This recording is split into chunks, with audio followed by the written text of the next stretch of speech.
Greetings all and welcome to Dave's Craft Room. I'm Dave, and on today's video I have another episode in our Quiltoween event month. It's going to be a DCR book club selection. This is Creepy Cross Stitch by Lindsay Swearingen. I have 10 of the cross stitches here that me and my mom did, but pretty much this is a book of cross stitch patterns that are ooky, spooky, and creepy, and I have 10 of them here, and we're going to sew these up into a quilt today. So first of all, let me tell you this. There's going to be a link to the book. I bought this at Barnes & Noble.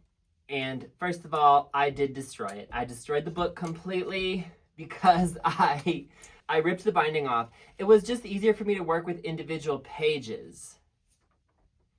I don't feel bad about it at all. You know what? I bought and paid for it, and I destroyed it.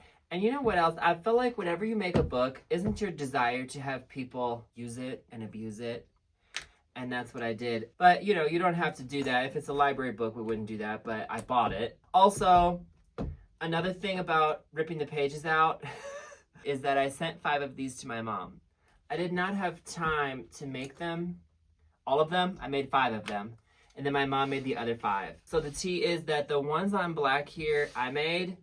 And these ones on light Ida, my mom made. And I'll show you them from above, but these are stunning. My mom did a better job than me, but they are stunning. By the way, my mom taught me how to cross stitch when I was like 10 years old, but I forgot, and so she taught me again.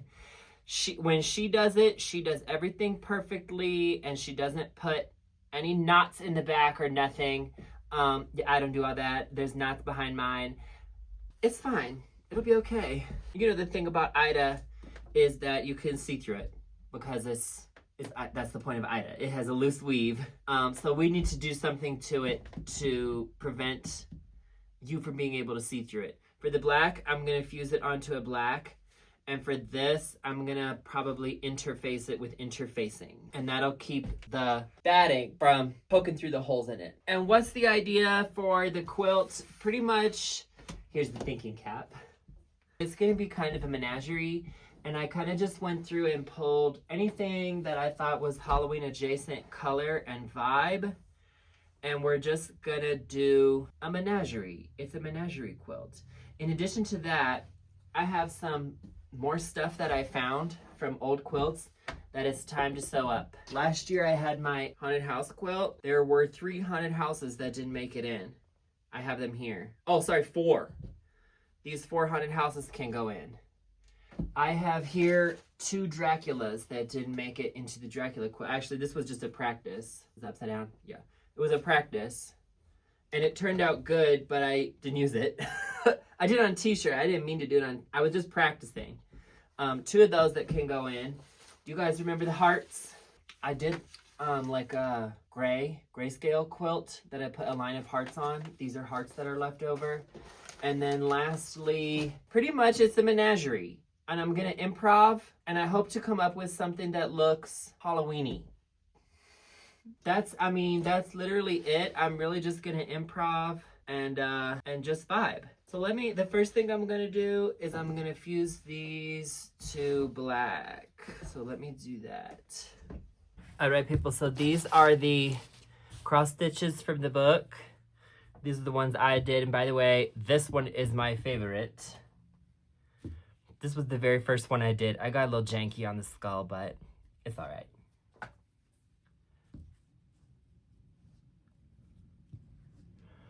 And then these would be the ones that my mom did.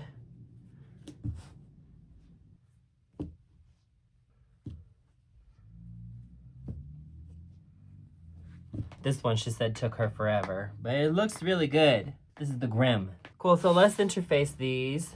I'm not interfacing these, I'm fusing them, and I'm just gonna do it roughly. It's gonna get sewn in anyway.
All right, I'm now gonna go ahead and border each one so that I can feel like they're kind of locked in.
Guys, I just thought of something.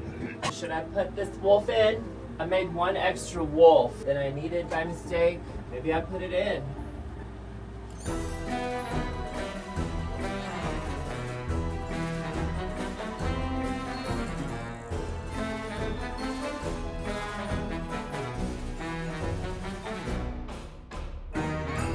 Alright guys, I'm on the home stretch now, and I'm just pretty much putting the pieces together as I get to the end.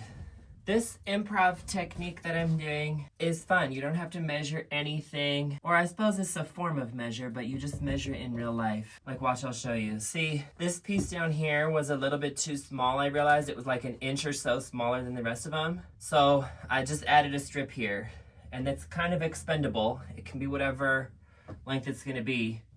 And then I'm just sewing these together, and then I'm gonna cut it to fit.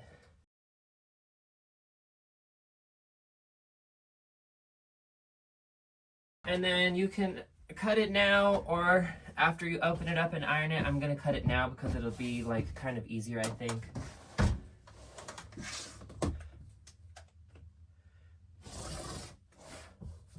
And then just like that, I have the exact piece size that I need, and I didn't have to measure it. If I would have to sit here and measure exactly what size to cut for every piece, this would take forever and it would not be super fun.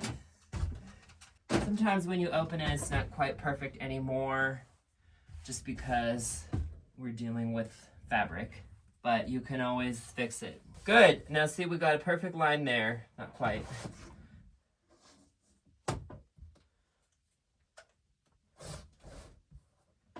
Now we have a perfect line there.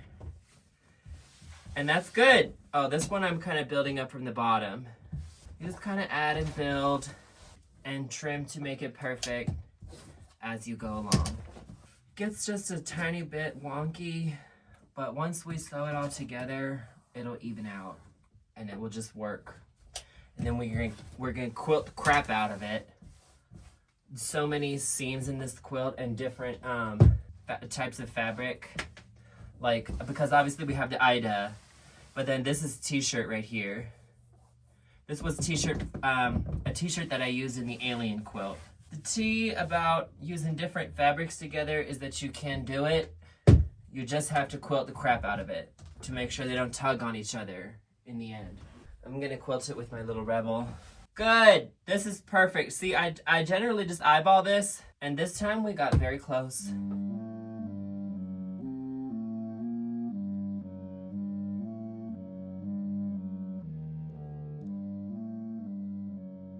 So the way that this quilt sort of naturally turned out was in 3 columns. Hopefully the idea is that it's so busy you won't even really clock that it was columns. All I have left now is the one other column. I suspect that we may need to add 1 or 2 inches to the columns to make them even, so I'll do that. And then I have still the hearts. These hearts, I'll see if they look good. I think 1 or 2 at least will look good. We'll see how many look good on the design wall. And then of course Dracula. Gonna put him on somewhere. I don't know exactly where. But all right, so let me proceed.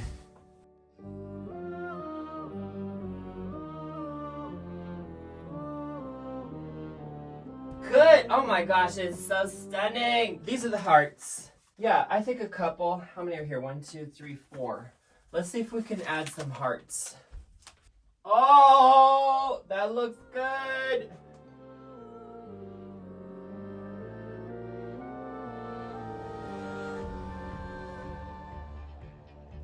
Good. Let me put the hearts on. There's flexi fuse on the back of these hearts. And I got my wireless iron here.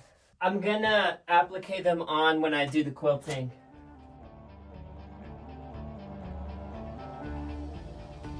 Yeah, I think at the bottom. I don't want it too prominent.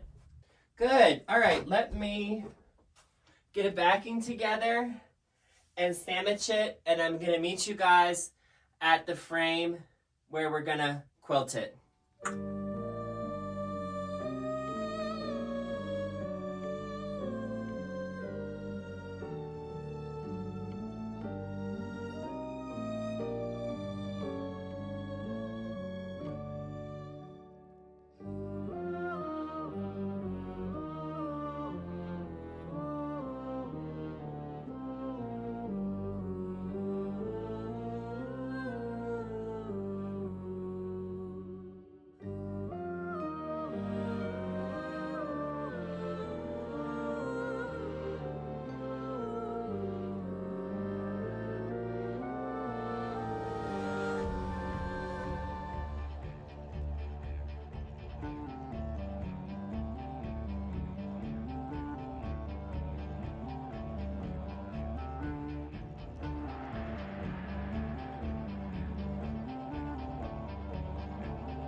Alright everyone, this is the final result.